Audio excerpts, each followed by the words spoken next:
Dr. Agnis Maya Wono Agung, dokter spesialis penyakit dalam di sini. Saya merupakan ketua tim dari COVID dan sepertinya saya juga tim KIPI jadinya ya.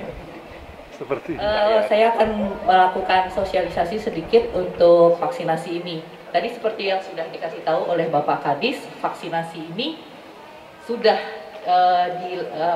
sudah diresmikan oleh BPOM dan juga MUI sebagai vaksin yang aman dan halal. Vaksin ini sebenarnya apa? Vaksin ini adalah materi biologis dari sebuah virus atau bakteri. Biasanya sih virus ya. Ada juga yang bakteri. Dia akan menimbulkan imunitas di dalam tubuh kita apabila diberikan dalam bentuk lemah atau zat-zat yang memang bagian-bagian dari virus atau bakteri-bakteri tersebut. Kebetulan vaksin yang kita dibagikan oleh pemerintah kita adalah vaksin Sinovac. Itu merupakan vaksin inaktif, berarti merupakan virus yang memang dilemahkan. Kenapa dipilih yang ini? Karena untuk sarana dan prasarana distribusi dari vaksin Sinovac ini gampang sekali, hanya membutuhkan titik beku yang tidak terlalu rendah dibandingkan vaksin-vaksin yang memang dia cuma materi biologisnya saja. Itu membutuhkan titik beku yang lebih rendah sampai minus 70. Bisa kita bayangkan untuk pendistribusiannya seperti apa gitu. Kita harus mempunyai freezer yang sangat besar untuk daerah Bengkalis saja, apalagi di seluruh Indonesia. Makanya kita membutuhkan sesuatu yang dengan cepat bisa kita dapatkan dan dengan cepat bisa kita sebarkan di seluruh Indonesia. Kenapa seperti itu? Kita harus dengan cepat menyebarkannya. Sudah hampir di sini hampir 1 tahun virus corona itu ulang tahun. Kalau misalnya di luar negeri sudah ulang tahun mulai Desember kemarin. Kalau di kita bulan depan ulang tahunnya dia. Ya. Sudah banyak sekali korban jiwa yang ada di sini saja di wilayah Bengkalis juga sudah banyak terkena dampak kematian dari COVID ini. Itu dampak kematiannya. Dampak yang bukan kematian yaitu dampak kesakitannya itu lebih banyak lagi. Ya, dampak sosialnya itu lebih banyak lagi dan ekonomi lebih banyak lagi. Jadi kita harus menurunkan dengan cepat angka penyebaran dari virus COVID ini. Bagaimana caranya? Kita harus membentuk herd immunity. Herd immunity adalah imunitas kelompok. Pemerintah kita menargetkan 70% herd immunity. Jadi minimal 70% dari kita yang diimunisasi dan tercapai kekebalannya. Ya. Bagaimana caranya bisa tercapai kekebalannya? Makanya waktu awal-awal yang kita suntikan untuk vaksinasi adalah orang-orang yang sehat. Orang-orang yang tidak mempunyai gejala-gejala, komplikasi-komplikasi atau penyakit penyerta yang lain. Karena kita harapkan orang-orang yang sehat ini akan melindungi orang-orang yang sakit dari jangan sampai menyebar ke orang yang sakit. Gitu. Jadi makanya untuk orang-orang yang waktu awal itu untuk orang-orang yang sakit, komplikasi, tensi, hipertensi, diabetes, penyakit ginjal dan penyakit-penyakit imunitas.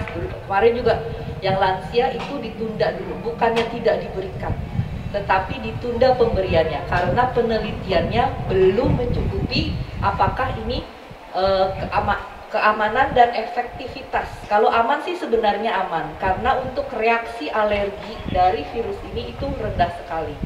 Jadi di dalam vaksin itu dia ada isinya dari materi biologis virus itu dan juga materi pengisinya. Nah, materi pengisinya itu kadang-kadang dialergikan. Seperti apa? Dia ada HCl, KCl gitu untuk menstabilkan dari materi biologisnya itu. Nah, kadang-kadang pada beberapa orang ada juga yang alergi dengan bahan-bahan tersebut. Ya. Tapi setelah seluruh Indonesia sudah dilakukan penyuntikan vaksinasi ini, sedikit sekali orang-orang yang memang punya alergi yang berat. Alergi berat itu sampai seperti apa? Sampai dia sesak nafas, pingsan, terus ada bentol-bentol seluruh tubuh gitu. Hanya yang kita rasakan itu biasanya hanya sekitar kemerahan yang di di sekitar penyuntikan, dan juga rasa pegal. Rasa pegal terjadi karena kita pada saat disuntik itu tegang. Jadi untuk menghindari rasa tegang itu, pada saat penyuntikan harus lemas ototnya, jangan tegang. Kalau tegang itu dia nanti jadi pegal. Kalau misalnya terjadi ada reaksi alergi seperti merah, bengkak di daerah sekitar penyuntikan, tidak perlu diapa-apain. Ya, kalau misalnya dia mengganggu sekali, boleh nanti kita berikan obat anti alerginya. Biasanya juga yang kita temukan adalah ngantuk. Jadi mungkin alasan nggak tahu ya, nggak mau kerja lagi gitu, jadi ngantuk. Jadi boleh pulang gitu kan. Ada juga jadi mual sakit kepala. Makanya nanti pada saat di meja yang keempat itu kita awasi bagaimana reaksi virusnya tersebut, apakah ada mual, muntah dan lain-lain. Kita awasi selama 30 menit. Tetapi pada saat pulang tetap harus kita awasi apakah ada tanda-tanda dan gejala efek samping tersebut, KIPI tersebut. Kalau misalnya ada, nanti pada saat setelah divaksinasi akan dapat kartu vaksinasi. Di sini akan ada nama penghubungnya, namanya Bang Tino. Nanti kalau misalnya ada apa-apa, telepon Bang Tino. Nanti kita akan koordinasikan bagaimana. Ya.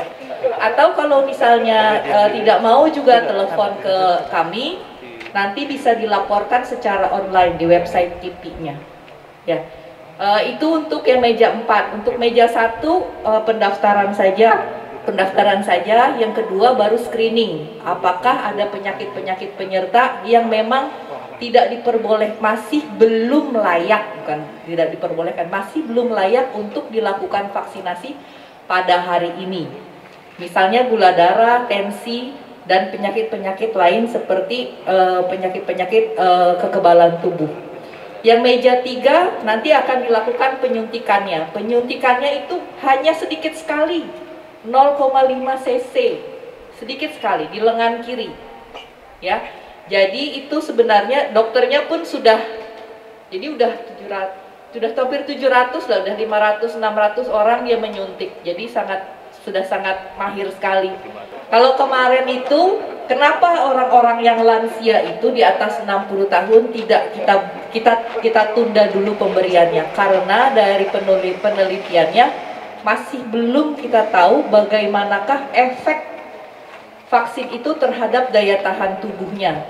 Sayangkan kalau misalnya vaksin itu dimasukkan tetapi daya tahan tubuhnya itu tidak timbul terhadap COVID-nya gitu. Jadi tidak optimal pelindungannya terhadap orang itu gitu. Jadi daripada seperti itu, lebih baik kita kasihkan kepada orang yang sakit sehingga mereka tidak ikut menyebarkan virus tersebut gitu.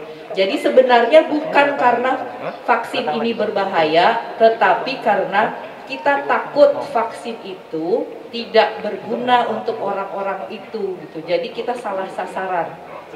Ya, tujuan kita adalah tepat sasaran supaya kita bisa melindungi orang sebanyak mungkin.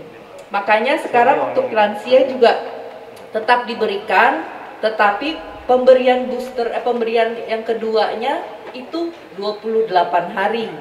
Kalau misalnya kita nanti ketemu lagi di sini 2 minggu lagi. Kalau saya hari ini yang kedua. Gitu. Jadi 2 minggu lagi baru nanti dilakukan pemberian yang kedua. Kalau misalnya terjadi reaksi alergi yang saya tadi katakan, sesak nafas, terus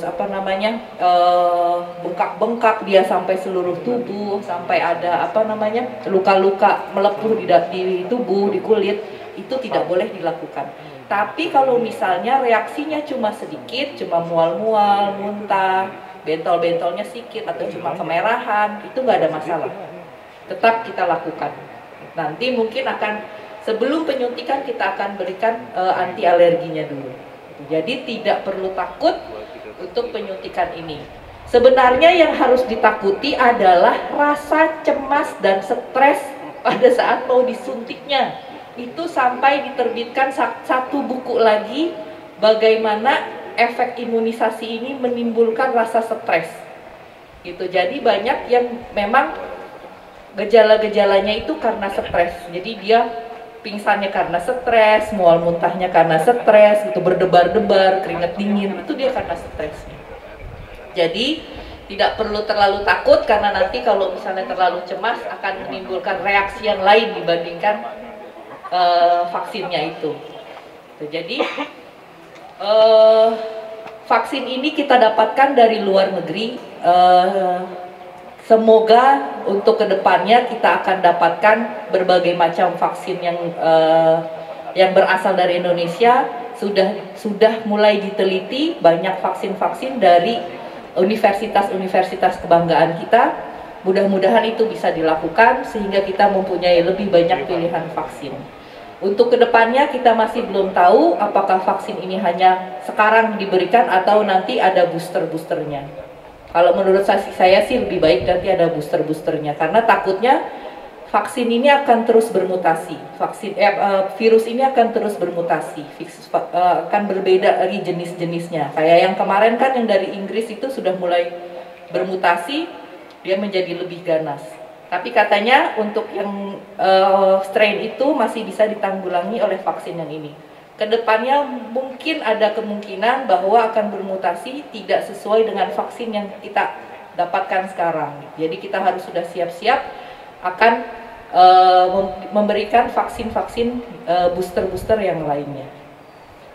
Sekian sosialisasi dari saya, mudah-mudahan menjadi lebih terang dan tidak terlalu takut untuk dilakukan vaksinasi. Kalau misalnya sanak-sanak keluarga atau teman-temannya masih takut untuk dilakukan vaksinasi, harap diberitahu dan diberikan pengetahuannya. Kadang-kadang mereka masih tidak tahu kalau misalnya vaksin ini aman. Untuk orang-orang yang mempunyai riwayat alergi, obat-obatan atau makanan pun aman dia. Karena kami akan screening dulu di sini, baru akan ditentukan layak atau tidaknya. Sekian dan terima kasih sosialisasi dari saya.